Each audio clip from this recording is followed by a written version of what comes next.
ಶ್ವ ಅಂದರೆ ನಾಳೆ, ಥ ಅಂದರೆ ಇವತ್ತು ಹೇಗಿದೆಯೋ ಹಾಗೇ ಇರುವಂಥದ್ದು.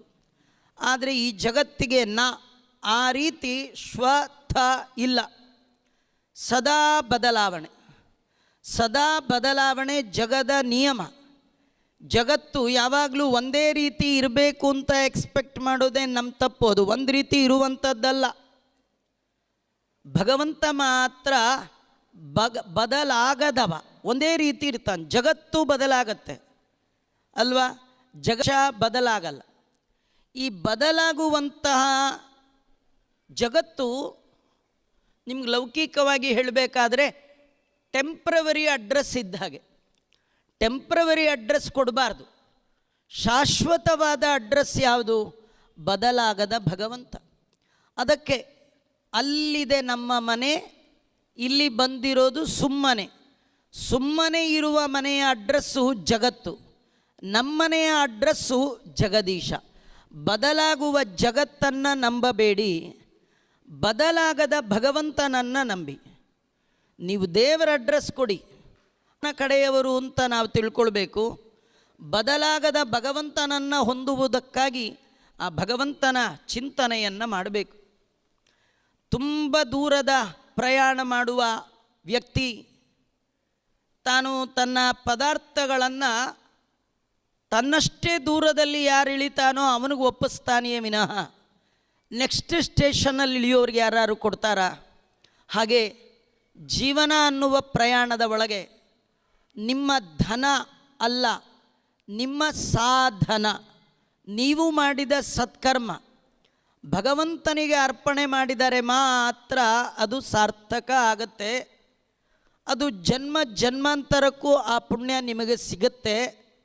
ಅದರಿಂದ ನೀವು ಮಾಡಿದ ಸತ್ಕರ್ಮ ಭದ್ರ ಆಗಬೇಕಾದ್ರೆ ಆ ಭಗವಂತನಿಗೆ ಅರ್ಪಣೆ ಮಾಡಬೇಕು. ಯಾಕೆ? ಬದಲಾಗದವ, ಎಂದೆಂದೂ ಬದಲಾಗದೆ ಒಂದೇ ರೀತಿ ಇರುವಂತಹ ಭಾವ.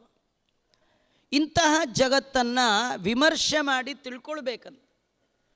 ವೃಕ್ಷವನ್ನು ಛೇದನೆ ಮಾಡಿದರೆ ಒಳಗಿರುವ ಕಾಂಡ ಹೇಗೆ ನಮಗೆ ಗೋಚರಿಸುತ್ತೋ, ಈ ಜಗತ್ತನ್ನುವ ವೃಕ್ಷವನ್ನು ಶಾಸ್ತ್ರದೃಷ್ಟಿಯಿಂದ ವಿಚಾರ ಮಾಡಿದಾಗ ಜಗತ್ತಿಗೆ ಯಾವ ಸ್ವಾತಂತ್ರ್ಯವೂ ಇಲ್ಲ.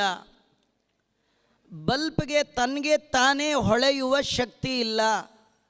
ಸ್ವಲ್ಪ ವಿಚಾರ ಮಾಡಬೇಕು. ಪುಟ್ಟ ಮಕ್ಕಳು ಬಲ್ಪೇ ಉರಿಯತ್ತೆ ಅಂತ ಅಂದ್ಕೊಂಡಿದ್ವಿ. ಬುದ್ಧಿವಂತರಾಗಿ ಪುಸ್ತಕ ಎಲ್ಲ ಓದದ ಮೇಲೆ ಗೊತ್ತಾಯಿತು, ಬಲ್ಪ್ ಇದ್ದರೆ ಪ್ರಯೋಜನ ಇಲ್ಲ, ಸ್ವಿಚ್ ಇದ್ದರೂ ಪ್ರಯೋಜನ ಇಲ್ಲ, ವಯರ್ ಇದ್ದರೂ ಪ್ರಯೋಜನ ಇಲ್ಲ. ಎಲ್ಲದರ ಒಳಗೆ ಇರಬೇಕಾದ ಯಾವುದು? Wire, current. ಕರೆಂಟ್ ಹೇಗೆ ಮುಖ್ಯವೋ ಹಾಗೆ ಭಗವಂತ ಮುಖ್ಯ. ಇದು ತಿಳಿದವರು ತಿಳಿದುಕೊಳ್ಳುವ ರೀತಿ. ಯಾರು ಅಜ್ಞಾನಿಗಳಿದ್ದಾರೆ ಅವರು ಬಲ್ಪೇ ಉರಿಯತ್ತೆ, ಪುಟ್ಟ ಮಕ್ಕಳು ಏನೂ ಗೊತ್ತಿಲ್ಲ, ಅದು ಬಲ್ಪೇ ಉರಿಯತ್ತೆ ತಿಳ್ಕೊಳ್ಳುತ್ತೆ. ಈ ಭಗವಂತ ಜಗತ್ತಿನ ತುಂಬಿರುವ ಭಗವಂತ ವಿಮರ್ಶೆ ಮಾಡೋದು ಹೇಗೆ? ಅಸಂಗ. ಅಸಂಗ ಅಂದರೆ ಏನು? ಅಸಂಗ ಅಂದರೆ ಡಿಟ್ಯಾಚ್ಮೆಂಟ್ ಅಂತ. ಯಾವುದರ ಒಟ್ಟಿಗೆ ಕೂಡ ಹೆಚ್ಚು ಸಂಘ ಇಟ್ಕೊಳ್ಬಾರ್ದು. ದೇವರ ಜೊತೆಗೆ ಮಾತ್ರ ಸಂಘ. ಅಸಂಗ ಅನ್ನುವ ಶಬ್ದದಲ್ಲಿಯೇ ಎರಡೂ ಅರ್ಥ. ಅಸಂಗ ಅಂದರೂ ಒಂದೇ, ನ ಸಂಘ ಅಂದರೂ ಒಂದೇ. ಸಂಘವನ್ನು ನಿಷೇಧ. ಅಸಂಗ ಆತ್ಮತ್ವ್ಯತಿರಿಕ್ತ ವಸ್ತುನಿ ದೃಢಾರತಿರ್ ನಿರ್ಗುಣಿ ಬ್ರಹ್ಮಣೇಚಯ. ಇದರೊಳಗೆ ಎರಡೂ ಮಾತಿದೆ. ಜಗದೀಶ್ವರನಲ್ಲಿ ಸಂಘ ಅಂದರೆ ಅಕ್ಷರಾಣಾಂ ಅಕಾರೋಸ್ಮಿ, ಆ ಒಳಗೆ ನಾರಾಯಣ. ಅಸಂಗ ಅಂದರೆ ದೇವರ ಭಕ್ತರ ಸಂಘ ಮಾಡಿದರೆ ನಿಮಗೆ ಈ ಜಗತ್ತು ಎಷ್ಟು ಅಶಾಶ್ವತ, ಜಗದ ಒಳಗಿರುವ ಭಗವಂತ ಎಷ್ಟು ಶಾಶ್ವತ ನಿಮಗೆ ಪರಿಚಯ ಆಗತ್ತೆ. ಹಾಗೆ ಪರಿಚಯ ಆಗಬೇಕಾದ್ರೆ ನೀವು ಮಾಡಬೇಕಾದ್ದು ಎರಡು. ಒಂದು, ದೇವರ ಜೊತೆಗೆ ಆ ಸಮಂತಾತ್ ಸಂಘ, ದೇವರ ಒಟ್ಟಿಗೆ ಚೆನ್ನಾದ ಸಂಘ, ವಿಶೇಷವಾದ ಆಸಕ್ತಿ, ಅಟ್ಯಾಚ್ಮೆಂಟು, ದೇವರ ಭಕ್ತರ ಒಟ್ಟಿಗೆ ವಿಶೇಷವಾದ ಸಂಬಂಧ. ದೇವರನ್ನು ಬಿಟ್ಟು ಉಳಿದದ್ದರಲ್ಲೆಲ್ಲ ನ ಸಂಘ ಇರಬಾರ್ದು.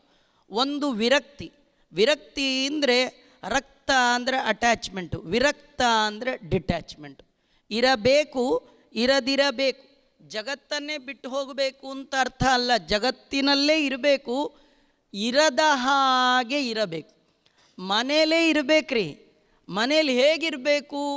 ಭಾಗವತಗಳು ಹೇಳುತ್ತೆ ಅತಿಥಿವತು ಅಂತಾರೆ. ಮನೆ ಒಳಗೆ ಅತಿಥಿ ಗೆಸ್ಟ್ ಇದ್ದಾಗಿರ್ಬೇಕಂತ. ನಾವು ಗೋಸ್ಟ್ ಇದ್ದಾಗಿರ್ತೀವಿ, ಗೆಸ್ಟ್ ಇದ್ದಾಗಿರ್ಬೇಕೇ ವಿನಃ ದೇವ್ರ ಥರ ಇರಬೇಕೇ ವಿನಃ ದೆವ್ವದ ಥರ ಇರಬಾರ್ದು. ನಮ್ಮದೇ ಮನೆ, ನಾನು ನಾನು ನಾನು ಇರಬೇಡಿ. ಸುಮ್ಮನೆ ದೇವರು ನಿಮಗೀಗ ನಾವೆಲ್ಲ ಇಲ್ಲಿಗೆಲ್ಲ ಬಂದಾಗ ಒಂದು 15 20 ದಿನಕ್ಕೆ ರೂಮ್ ಕೊಟ್ಟಿರ್ತಾರೆ. ನಮ್ಗೆ ಎಂದೆಂದೂ ಈ ರೂಮಿನ ಮೇಲೆ ಅಟ್ಯಾಚ್ಮೆಂಟ್ ಬರೋದೇ ಇಲ್ಲ. ಈ ಸತಿ ಬಂದಾಗ ಈ ರೂಮ್ ಖಾಲಿ ಇದೆ, ಓಕೆ. ನೆಕ್ಸ್ಟ್ ಟೈಮ್ ಬಂದಾಗ ಯಾವುದೋ ಕೊಟ್ಟಿರ್ತಾರೆ, ಬಿಟ್ಟು ಹೋಗ್ತಿರೋದು. ನಮ್ಮನೆ ಅಲ್ಲಿದೆ, ನಮ್ಮನೆ ಬೇರೆ, ಇಲ್ಲಿಂದ ತುಂಬ ದೂರದಲ್ಲಿದೆ, ಇಲ್ಲಿ ಬಂದಿರೋದು ಸುಮ್ಮನೆ. ಅದರಿಂದ ಸುಮ್ಮನೆ ಇರುವ ಮೇಲೆ ಹೆಚ್ಚು ಅಟ್ಯಾಚ್ಮೆಂಟ್ ಇಲ್ಲ, ನಮ್ಮನೆ ಮೇಲೆ ಭಾರಿ ಅಟ್ಯಾಚ್ಮೆಂಟ್. ಸುಮ್ಮನೆ ಯಾವುದು, ನಮ್ಮನೆ ಯಾವುದು, ಯಾವುದು ಶಾಶ್ವತ, ಯಾವುದು ಅಶಾಶ್ವತ ಅನ್ನೋದು ಗೊತ್ತಾಗಬೇಕಾದ್ರೆ ಭಕ್ತಿ ಮತ್ತು ಇದನ್ನೇ ಅಸಂಗ ಶಸ್ತ್ರೇಣ ದೃಢೇನ ಚಿತ್ವ. ಇದು ಭಾಗವತದಲ್ಲಿಯೂ ಬಂದಿದೆ. ಜ್ಞಾನಾಸಿಮಾದಾಯ ತರಾತಿ ಪಾರಂ. ರಘುಗಣ ಮಹಾರಾಜರಿಗೆ ಭರತರು ಹೇಳ್ತಾರೆ, ಈ ಜಗತ್ತನ್ನುವ ಸಂಸಾರ ಅನ್ನುವ ಈ ಕಾಡಿನ ಒಳಗೆ ನೀನು ಭಗವಂತನ ನೋಡಬೇಕು ಅಂತ ಹೋಗ್ತಾ ಇದೆಯಾ. ಅದರ ಮಧ್ಯದಲ್ಲಿ ದೇವರ ಕಡೆಗೆ ಹೋಗುವಾಗ ಮಧ್ಯದಲ್ಲಿ ಸಂಸಾರ ಅನ್ನುವ ಕಾಡು. ಈ ಕಾಡಿನಲ್ಲಿ ಹೋಗುವಾಗ ನಿನ್ನ ಕೈಯಲ್ಲಿ ಧನ ಇದೆ. ಧನ ಇದ್ದರೆ ಕಣ್ಣಿಂದ ಮಾಡಿದ್ದು, ಕಿವಿಯಿಂದ ಮಾಡಿದ್ದು, ನಾಲಿಗೆಯಿಂದ ಮಾಡಿದ್ದು, ಕೈಯಿಂದ ಮಾಡಿದ ದಾನ, ಕೈಯಿಂದ ಮಾಡಿದ ಭಗವಂತನ ಪೂಜಾ, ಇದೆಲ್ಲ ಸಾಧನ. ಈ ಧನ ಇಟ್ಕೊಂಡು ಹೋಗ್ತಾ ಇದ್ದೀಯಾ, ಆದರೆ ಕಳ್ಳರು ಬರ್ತಾರೆ, ರಾಂಗ್ ರೂಂಡೋಗಿ ನಿನ್ನ ಹಾಳು ಮಾಡ್ತಾರೆ. ಹಾಗಾಗಬಾರ್ದು ಅಂದರೆ ಕೈಯಲ್ಲಿ ಒಂದು ಕತ್ತಿ ಹಿಡ್ಕೋ. ಯಾವುದದು? ಜ್ಞಾನಾಸಿ, ತತ್ವಜ್ಞಾನದ ಕತ್ತಿ ಹಿಡಿದು ಹೊರಟಿ ಅಂತಾದರೆ ನಿನ್ನ ಸಾಧನೆಯ ಒಟ್ಟಿಗೆ ಪರಮಾತ್ಮನನ್ನು ಹೊಂದಲಿಕ್ಕೆ ಸಾಧ್ಯ. ಹಾಗಾದರೆ ದೇವರನ್ನು ಹೊಂದಬೇಕು ಅಂತಾದರೆ ಈ ಜಗತ್ತನ್ನು ಅಸಂಗ, ವಿರಕ್ತಿ ಮತ್ತು ಭಕ್ತಿ ಅನ್ನುವ ಶಸ್ತ್ರದಿಂದ ಗೆಲ್ಲಬಹುದು ಅಂತ ತಿಳಿಸ್ತಾ ಇದ್ದಾರೆ. ಹೀಗೆ ಜಗತ್ತು ಜನಾರ್ದನ, ಇದರ ವಿವೇಚನೆ ಮಾಡಿ ಭಗವಂತನ ಸ್ವರೂಪ ಚೆನ್ನಾಗಿ ತಿಳಿಬೇಕು. ಇದು ದೇವರನ್ನು ಬಿಟ್ಟು ಉಳಿದದ್ದೆಲ್ಲ ಅಶಾಶ್ವತ ಅಂತಾದ ಮೇಲೆ ಶಾಶ್ವತವಾದ ಪ್ರಪಂಚದ ಕಡೆಗೆ ನಮ್ಮ ವಿವೇಚನೆ, ನಮ್ಮ ಯೋಚನೆ ಅದು ಹೇಗಿರುತ್ತೆ, ಎಲ್ಲಿರುತ್ತೆ ವಿಚಾರ ಮಾಡಬೇಕು. ಶಾಸ್ತ್ರ ಕೇಳ್ತಾ ಇದ್ದರೆ ಹೇಳುತ್ತೆ, ನಿಜವಾಗಿ ಶಾಶ್ವತವಾದ ನೆಲೆ, ಮರಳಿ ಬಾರದ ಲೋಕ ವೈಕುಂಠವೇ ಮೊದಲಾದದ್ದು. ಅದನ್ನು ಕೊಡುವವ ಭಗವಂತ, ಅವನಿಂದಲೇ ಈ ಜಗತ್ತೆಲ್ಲ. ಹೀಗೆ ತಿಳಿಬೇಕು. ಇಂತಹ ಭಗವಂತನನ್ನು ಎಲ್ಲರೂ ತಿಳಿಲಿಕ್ಕೆ ಸಾಧ್ಯ ಇಲ್ಲ ಅಂತಾನೆ ಕೃಷ್ಣ. ತಿಳಿಬಹುದು ದೇವರನ್ನು, ಈ ಜಗತ್ತನ್ನು ಹೀಗೆ ವಿವೇಚನೆ ಮಾಡುವ ಸಾಮರ್ಥ್ಯ ಯಾರಿಗಿದೆ? ನಿರ್ಮಾಣ ಮೋಹ ಜಿತ ಸಂಗದೋಷ ಅಧ್ಯಾತ್ಮ ನಿತ್ಯ ವಿನಿವೃತ್ತ ಕಾಮಾ ದ್ವಂದ್ವೈರ್ವಿಮುಕ್ತಾ ಸುಖ ದುಃಖ ಸಂಜ್ಞೈ ಗಚ್ಚಂತ್ಯ ಮೂಢಾ ಪದಮವ್ಯಯಂತತ್. ಜಗದ ತುಂಬೆಲ್ಲ ತುಂಬಿರುವ ಆ ಜನಾರ್ದನನ ಅನ್ವೇಷಣೆ, ಅವನನ್ನು ಹುಡುಕುವಿಕೆ, ಇದು ಎಲ್ಲರಿಗೆ ನಿಲುಕುವಂಥದ್ದಲ್ಲ. ಯಾರು ಮೋಹವನ್ನು ಬಿಟ್ಟಿರ್ತಾರೆ, ಅಹಂಕಾರವನ್ನು ಬಿಟ್ಟಿರ್ತಾರೆ, ವಿಷಯ ಸಂಗ, ತಿನ್ನಬೇಕು, ನೋಡಬೇಕು, ಹೋಗಬೇಕು, ಇದೆಲ್ಲ ಬಿಟ್ಟಿರಬೇಕು. ಬಿಟ್ಟಿರೋದು ಅಂದರೆ ಪೂರ ಬಿಟ್ಟಿರೋದಲ್ಲ. ಅದು ಹೇಳಿದಾಗ ನಾವು ಕೇಳಬಾರ್ದು, ನಾವು ಹೇಳಿದಾಗ ಅದಕ್ಕೆ ಕೇಳಬೇಕು. ನಮಗೇನೆಂದರೆ 5:45 ಆಯಿತು ಅಂದ ತಕ್ಷಣ ಮನಸ್ಸು ಹೇಳುತ್ತೆ ಟಿ ವಿ ಆನ್ ಮಾಡು ಅಂತ, ಪಟ್ಟಂತ ಹೋಗಿ ಕೈ ಆನ್, ಅದು ಮಾಡಬಾರ್ದು. ಹಾಗೆಲ್ಲ ಅದು ಕಣ್ಣು, ಕೈ, ಕಾಲು, ಕಿವಿ ಹೇಳಿದಾಗ ನಾವು ಕೇಳಬಾರ್ದು, ನಾವು ಹೇಳುವ ಹಾಗೆ ಅದು ಕೇಳಬೇಕು. ಅದು ಇಂದ್ರಿಯ ನಿಗ್ರಹ ಅಂತಂದರೆ. ಯಾರು ಈ ರೀತಿ ವಿಷಯ ಸಂಘವನ್ನು ಮೆಟ್ಟಿ ನಿಂತಿರ್ತಾರೆ, ಸದಾ ಭಗವಂತನ ಬಗ್ಗೆ ಚಿಂತನೆ ಮಾಡ್ತಿರ್ತಾರೆ, ವಿನಿವೃತ್ತ ಕಾಮಾಹ, ಅವರ ಕಾಲೆಲ್ಲ ಪರಿಪೂರ್ಣವಾಗಿ ನಿಂತಿರುತ್ತೆ. ಕಾಮನೆಗಳು ನಮಗೆಲ್ಲ ಕಾಮನ್, ಎಂದೆಲ್ಲ ಒಂದು ಕಾಮನೆ ಇದ್ದೇ ಇದೆ. ಏನು ಬೇಡದವನಿಗೆ ದೇವರು ಬೇಕಾಗತ್ರಿ. ತುಂಬ ಜನ ಪುರಾಣಕ್ಕೆ ಬರೋರು ಹೇಳ್ತಾರೆ ನೋಡಿ, ಎಲ್ಲ ಸಾಕಾಯ್ತು ಆಚಾರ, ಎಲ್ಲ ಮುಗೀತು, ಮತ್ತೇನು ಮಾಡಲಿ ಪ್ರವಚನಕ್ಕೆ ಬರ್ತೀನಿ. ಹಾಂ, ಎಲ್ಲ ಸಾಕಾದಾಗಲೇ ದೇವರು ಬೇಕಾಗೋದು. ನಿಮಗೆ ಜೀವನದಲ್ಲಿಯೇ ಕಾಮನೆಗಳೇ ತುಂಬ ಇದೆ ಅಂತಾದರೆ ದೇವರಲ್ಲಿ ಪ್ರೇಮ ಬರಲ್ಲ. ಕಾಮ ಮೆಟ್ಟಿದಾಗ ಹುಟ್ಟುವುದೇ ದೇವರಲ್ಲಿ ಪ್ರೇಮ. ದೇವರ ಬಗ್ಗೆ ಕೇಳಬೇಕು, ದೇವರ ಬಗ್ಗೆ ತಿಳಿಬೇಕು, ದೇವರ ಹತ್ರ ಹೋಗಬೇಕು, ದೇವರು ಇದೆಲ್ಲ ಯಾವಾಗ ಬರುತ್ತೆ? ವಿನಿವೃತ್ತ ಕಾಮಾಹ ದ್ವಂದ್ವೈರ್ವಿಮುಕ್ತಾ, ಸುಖ ದುಃಖ ದ್ವಂದ್ವಗಳು, ಲಾಭ ನಷ್ಟಗಳು, ಜಯ ಅಪಜಯಗಳು, ಯಾವುದೆಲ್ಲ ದ್ವಂದ್ವಗಳಿದೆ ಅದನ್ನೆಲ್ಲ ಅನುಭವಿಸಿ ಇದಿಷ್ಟೇ ಅಂತ ಚೆನ್ನಾಗಿ ತಿಳಿದವ ಅಂಥ ಜ್ಞಾನಿಗಳು ಮಾತ್ರ ಗಚ್ಚಂತಿ ಅಮೂಢಾಹ ಪದಂ ಅವ್ಯಯಂ ತತ್, ನಾಶರಹಿತವಾದ ಅಂಥ ಲೋಕದ ಕಡೆಗೆ ಅವರು ಹೋಗ್ತಾರೆ. ಹಾಗಾದರೆ ಅವರು ಹೋಗುವ ಆ ಲೋಕ, ಇದೆಲ್ಲ ಯಾರು ಮಾಡಿ ಆ ಭಗವಂತನ ನೆಲೆಯಾದ ವೈಕುಂಠವನ್ನು ಸೇರ್ತಾರೋ ಪಡೀತಾರೋ ಆ ಲೋಕ ಎಂಥದ್ದು ನೋಡಿ. ಆಕದ ಬಗ್ಗೆ ಅಡ್ವರ್ಟೈಸ್ಮೆಂಟ್ ಕೊಡ್ತಾನೆ ಭಗವಂತ, ಕೇಳಿ ಆದರೂ ಹೋಗುವ ಪ್ರಯತ್ನ ಮಾಡಿ. ಇಂಥ ಉತ್ತಮವಾದ ಲೋಕ, ಎಂಥ ಲೋಕ ಅದು? ನ ತದ್ಭಾಸಯತೆ ಸೂರ್ಯೋ ನ ಶಶಾಂಕೋ ನ ಪಾವಕಃ ಯದ್ಗತ್ವಾ ನ ನಿವರ್ತಂತೆ ತದ್ಧಾಮ ಪರಮಂ ಮಮ. ಭಗವಂತನ ಲೋಕ, ಭಗವನ್ಮಯವಾದ ಲೋಕ, ಲಕ್ಷ್ಮ್ಯಾತ್ಮಕವಾದ ಲೋಕ, ಹುಟ್ಟು ಸಾವು ಮುಪ್ಪು ದುಃಖ ಇಲ್ಲದ ಲೋಕ ವೈಕುಂಠ.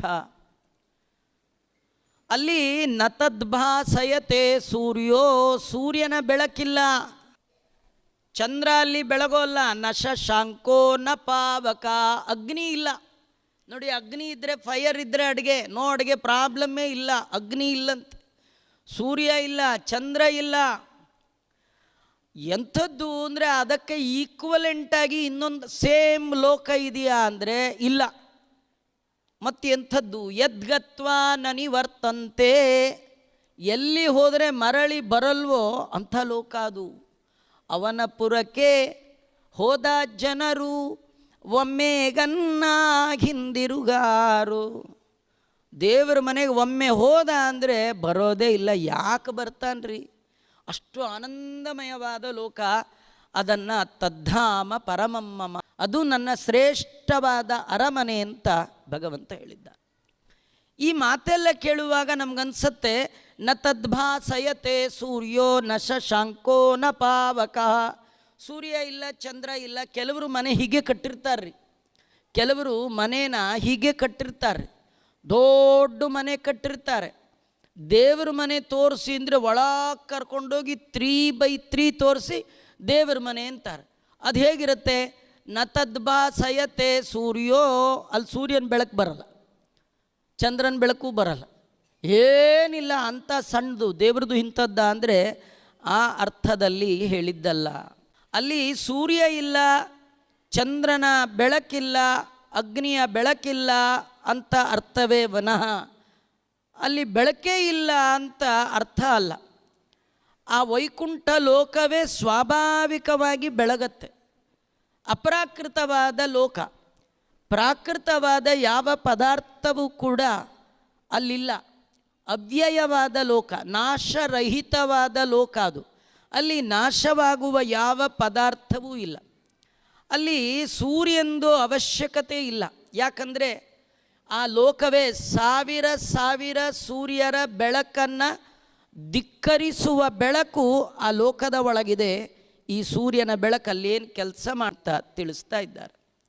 12-1 ಗಂಟೆ ಮಠ ಮಧ್ಯಾಹ್ನದಲ್ಲಿ ನೀವು ಟಾರ್ಚ್ ತೊಗೊಂಡೋಗಿ ಹೊರಗೆ ಸೂರ್ಯನ ನೋಡು ಅಂತ ಹೀಗೆ ಬಿಟ್ಟರೆ, ಸೂರ್ಯನ ಮುಂದೆ ಟಾರ್ಚ್ ಹೇಗೆ ಕೆಲಸಕ್ಕೆ ಬರಲ್ವೋ, ವೈಕುಂಠದಲ್ಲಿ ಸೂರ್ಯ ಕೆಲಸಕ್ಕೆ ಬಾರದವ, ಅದು ಪ್ರಯೋಜನ ಇಲ್ಲ.